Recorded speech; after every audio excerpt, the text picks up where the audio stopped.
Hello everybody and welcome back to The Grid. We are back again with the Max Payne series with Max Payne 2, The Fall of Max Payne, developed in 2003 by Rockstar Remedy. There's really not much to talk about this game. I'm kind of a mixed bag about it. It's funny because a lot of people feel that this game could have been DLC. Me, I'm kind of in the gray, I'll be honest. Because story-wise, it takes place 3 years after the events of Max Payne 1. It does have it has a lot of reoccurring characters, and it focuses on Max's psychological, breakdown following the events of Max Payne 1 and 2, his relationship with Mona Sachs. It touches on a lot of good things story-wise, but gameplay, the game only plays for about 3.5 hours long, and this game went for full price when it dropped. Yeah, that could piss a lot of people off. Then there's also the other side of the community who believe that Max Payne 2 stands as its very own sequel, and that it expands on the story, that's more of a satisfying conclusion to the rest of the events following Max Payne 1. Hence why I think this should have been a DLC, but that wasn't the thing at the time. The huge differences between Max Payne 1 and 2 is that it's a better budget now this time. We have actual actors standing in for the parts of Mona, Max, and other characters, instead of the development team from Remedy itself. Now, the reason why I'm saying I'm such a mixed bag with this game is that there's a lot of things that this game hits right, and there's a lot of things that this game does not hit right at all. In Max Payne 1, it was very much do or die time. Exploring your maps and hallways was almost like a death trap or a death sentence if you weren't prepared. In Max Payne 2, it's more of just a free-for-all. Bullets were flying around. Not as much planning went into Max Payne 2 when I was running through it. It was more of just a free-for-all. I had to make more time to stop by for Dick Justice and Lords and Ladies. Couldn't miss those. F5. Hell yeah, let's roll. We got it. We got it. We got it. Dick Justice! Hell yeah! Oh no! I'm trying to watch Dick Justice!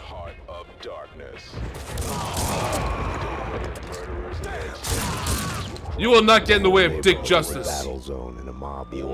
God damn it, Max. It's Dick Justice! Get him! Get the freaking cop!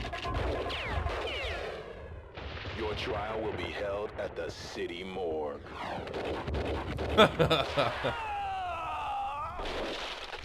I had a permanent, constipated grimace on my face.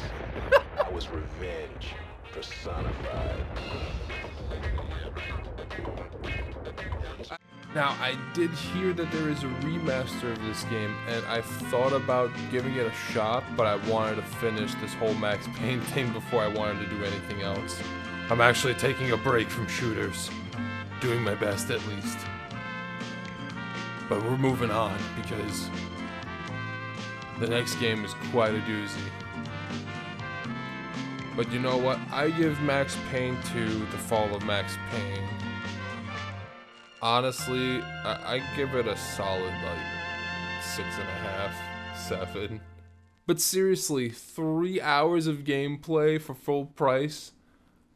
No.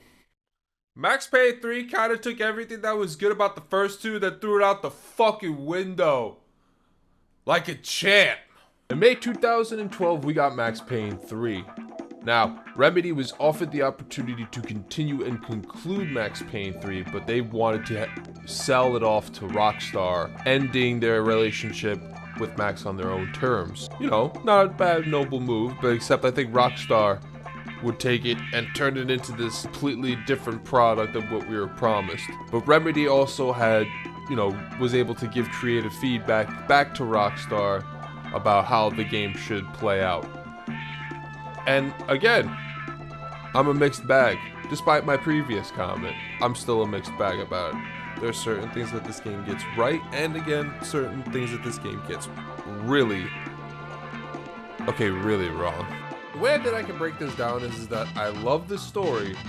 I hate the I love the story. I hate some of the style changes that they've made.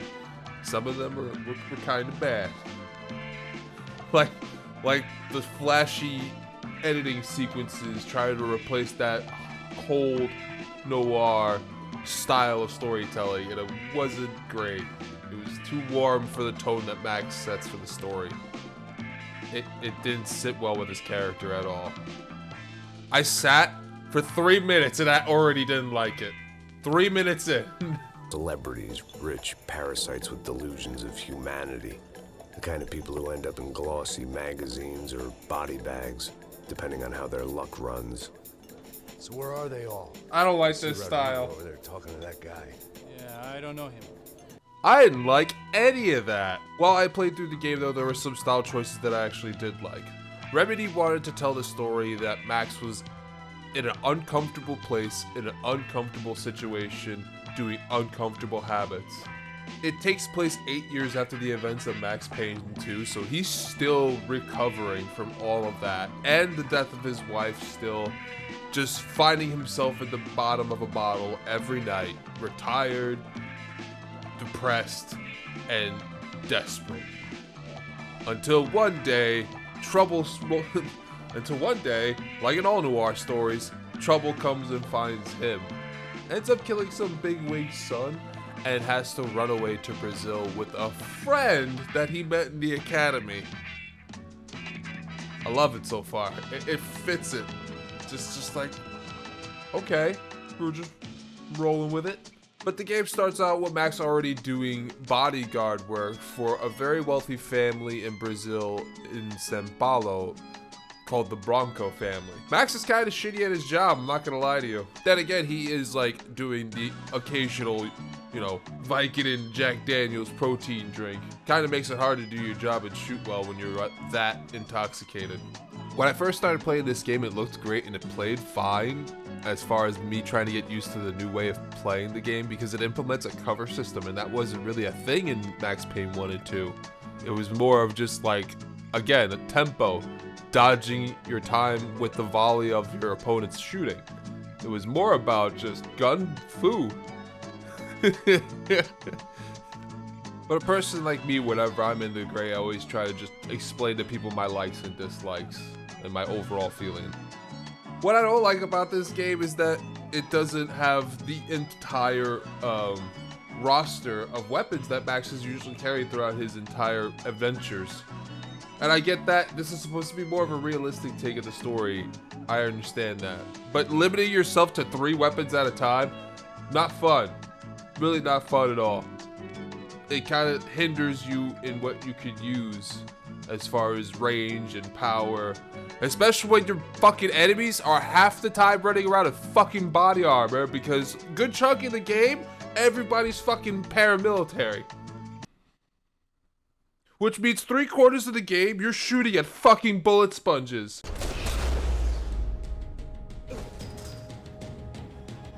Wow. Bullet sponge. That's the bullet sponge, ladies and gentlemen. Let him have his moment. Fucking give him a round of applause. The bullet sponge, ladies and gentlemen. Shoot me in the face until I fucking die. God damn it. Gotta love those bullet sponges. Motherfucker. Like, his head didn't explode, didn't burst, nothing satisfied. Just, oh, I'm just gonna topple over just like any other fucking NPC in this game. You're a waste of space. Give me your fucking gun, you little shit. Why are you yelling? 'Cause I'm fucking angry. Another thing that I don't like about this game is that they make Max too bad at his job. Like, he's a blibbering idiot. Don't kick my boy too hard when he's down. Another thing that I don't like is that they got rid of the side things, like the TV shows that they had in Max Payne 1 and 2, like Lords and Ladies and Dick Justice. Love me some Dick Justice. However, the bright side of that odd thing about how they lay out the maps in this game is that when you do end up doing shoot dodging, it kind of gives you some funny things that happen. Max ends up diving headfirst into like ledges and balconies that you didn't see when you first took that jump, and it gives you a couple funny moments.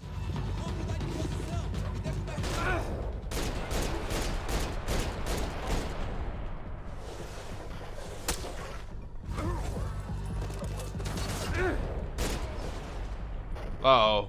Oh no! Parkour! Parkour! But the game's also just a bit buggy. It also kind of like makes it a bit goofy, and not like that good kind of goofy. Like, you gotta remember, it's an 8-year gap between the two, and what was popular and what you could use to suspend your disbelief in, 2003 is a little different in 2012, and what would sell and what was depicted as, like, structured in shooters. It was a little rough. Oh, when I say the game is buggy, I'm not trying to be cute. No, I mean the game is buggy. Like, swamp buggy. Ah, yes. I love it when I can see the entire fucking world around my game. Is somebody in the chat? For the love of God, if someone's in the chat, please clip this, or I'll just come back to it later. Look at this piece of shit. Look at it. Them graphics. Them graphics. The tape from the Bronco security system. You know what? It isn't there though. The fucking building. Look. Jesus, it was that guy. I had seen him in the favela. Bachmeyer, Becker's right-hand man. His time would come. Him and Becker.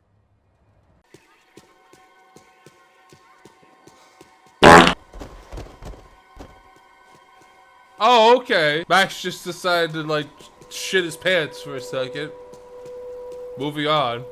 Hope somebody clipped that. Oh my god! Wow!